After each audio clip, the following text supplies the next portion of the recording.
अच्छा जी, अकोमोडेशन जिन लोगों को मिली हुई है ख़ास तौर पे जिस तरह गवर्नमेंट सर्वेंट्स को काफ़ी लोगों को अकोमोडेशन मिलती है, तो इसी तरह प्राइवेट भी जो कंपनीज़ अच्छी हैं वो अकोमोडेशन देती हैं अपने जीएम्स को, मैनेजर्स को।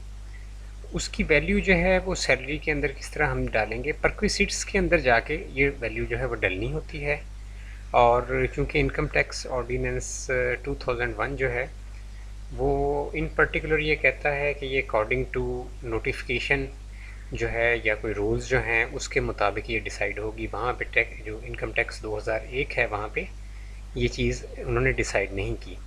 तो उसके लिए ये मैंने आपके सामने खोला हुआ है। ये एफबीआर की तरफ से ही ये इशू किया गया है डॉक्यूमेंट, और इसमें जनाब अकोमोडेशन की वैल्यू कैलकुलेट करने का तरीक़ाकार है।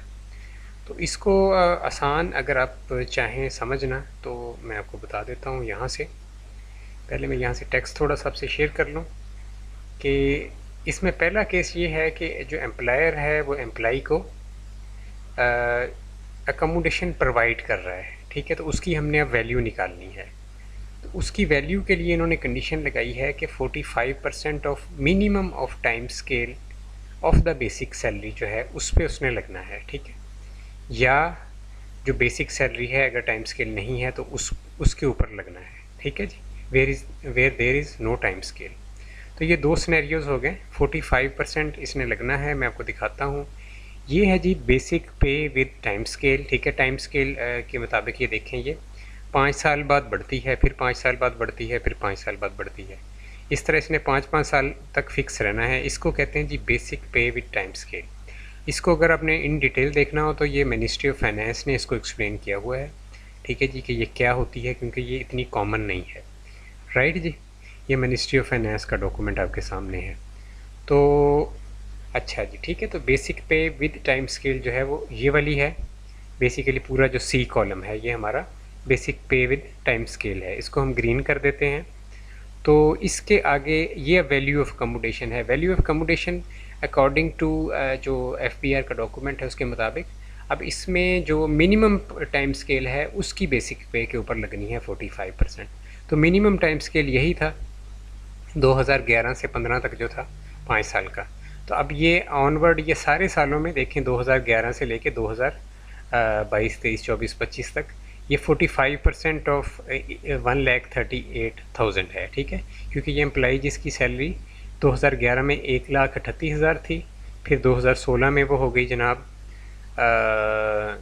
1,44,000, फिर 2,21 में हो गई, 2021 में हो गई 1,61,000, ठीक है। तो ये है जी टाइम स्केल बेसिक पे। तो इसमें अब ये फ़िक्स है 45% ऑफ 1,38,000। तो ये कितना बनता है इसको हम कैलकुलेटर पे देख लेते हैं कि ये जो टोटल है ये कितना बनता है। 1,38,000 मल्टीप्लाइड बाय 0.45, ये 62,100 रुपये बनते हैं। काफ़ी अमाउंट बनती है। तो ये बेसिकली 62,100 जो है इसको चार्ज होगा इस बंदे को, यानी कि इसकी सैलरी में ऐड होगा मंथली बेसिस के ऊपर, ठीक है जी। तो इसको अब मल्टीप्लाई करेंगे 12 से ताकि ईयरली निकल आए। अब ईयरली बेनिफिट जो इस परक्विसिट का है यानी अकोमोडेशन का है ये है जी 7,45,200 रुपये। ये आपकी जो है डायरेक्टली सैलरी में आपने ऐड नहीं करने, परक्विसिट जो है वहाँ पे जाके आपने ऐड करने हैं पर्टिकुलरली, ठीक है। परक्विसिट सैलरी के अंदर जो लास्ट पे आई थिंक कॉलम है परक्विसिट्स का, वहाँ पे जाके इसको एंटर कीजिए, ठीक है जी। तो ये 7,45,200। अब ये जो ये वाला सिनेरियो है, ये जो दरमियान में ब्लू पट्टी है और इधर है, ये इसकी फ़िक्स बेसिक पे है। तो इसके ऊपर जनाब 45% ऑफ इसकी थी 1,40,000 थी 2011 में, और 2023 में भी 1,40,000 है, 2024 में भी 1,40,000 है, ठीक है। तो ये इसी तरह कंटिन्यू होनी है, ये फ़िक्स है इसकी बेसिक पे।